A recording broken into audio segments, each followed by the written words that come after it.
वराह अवतार में भगवान विष्णु ने पृथ्वी को किस समुद्र से निकाला था, जबकि समुद्र पृथ्वी पर ही है?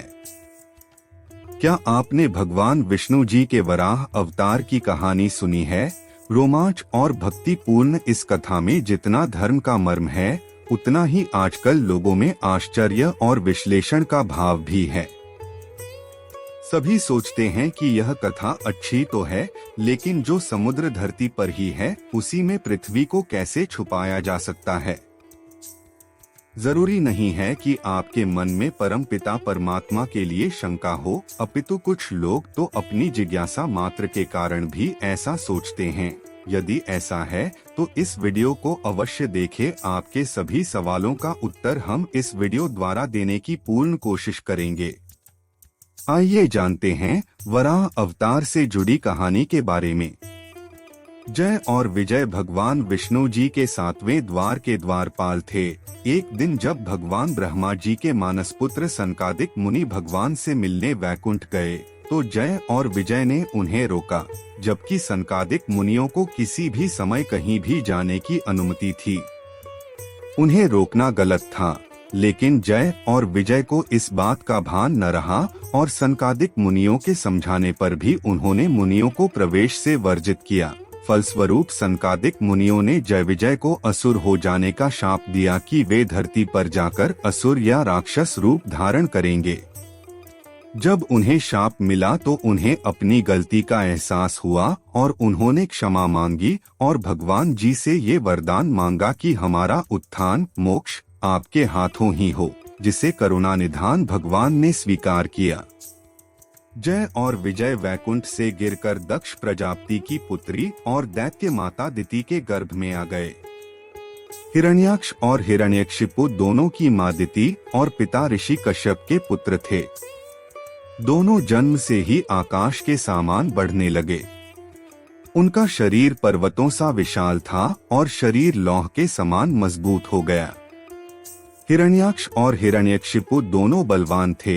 इसी बात के चलते उन्हें और अधिक महत्वाकांक्षा होने लगी, जिस कारण उन्हें संतोष नहीं था। वे संसार में अजेयता और अमरता प्राप्त करना चाहते थे। हिरण्याक्ष और हिरण्यकशिपु दोनों अपने को तीनों लोकों में सर्वश्रेष्ठ मानते थे। हिरण्याक्ष स्वयं विष्णु भगवान को भी अपने से भी तुच्छ मानने लगा। एक बार की बात है, जब हिरण्यकशिपु का भाई हिरण्याक्ष ने पृथ्वी को ले जाकर समुद्र में छिपा दिया था। फलस्वरूप भगवान विष्णु ने वराह सुकर अवतार रूप धारण करके हिरण्याक्ष का वध किया और पृथ्वी को पुनः उसके कक्ष अथवा स्थान में पुनः स्थापित कर दिया। यह कथा सुनने के पश्चात मन में जो प्रश्न उठता है वह यह कि यदि समुद्र स्वयं पृथ्वी पर ही है, तो फिर हिरण्याक्ष ने पृथ्वी को कहाँ छुपाया था और भगवान विष्णु के वराह अवतार ने उन्हें कहाँ से मुक्त कर पुनः स्थापित किया। इसलिए इस बात को आज के युग में एक दंतकथा के रूप में लिया जाता था। लोगों का ऐसा मानना था कि ये सरासर गलत और मनगढ़ंत कहानी है।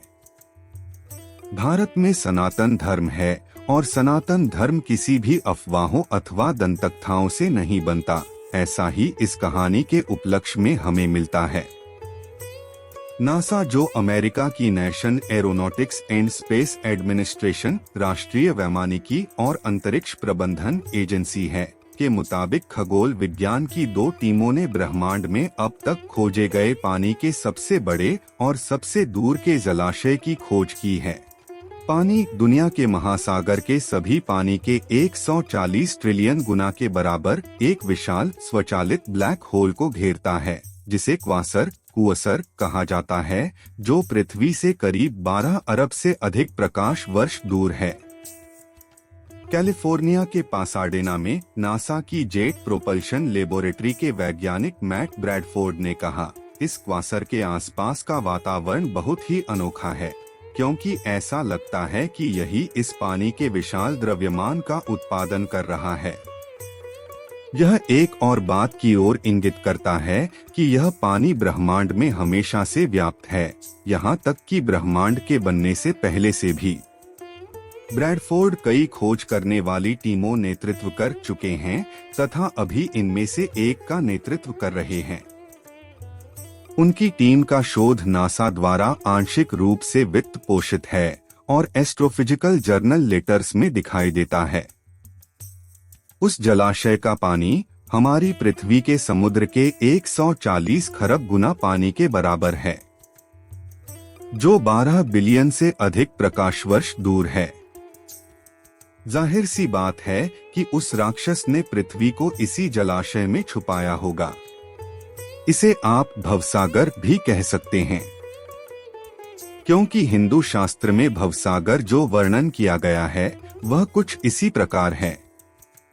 अंत में मैं इतना ही कहना चाहूंगा कि हिंदू धर्म सनातन धर्म है, इसका मूल किसी को ज्ञात नहीं, और जो इस ब्रह्मांड के रचयिता है, जिनकी इच्छा से ब्रह्मांड चलता है, उनकी शक्तियों की थाह लगाना एक तुच्छ मनुष्य के बल और बुद्धि की बात नहीं है। मनुष्य तो उनकी उपस्थिति और अस्तित्व पर भी संदेह करता है।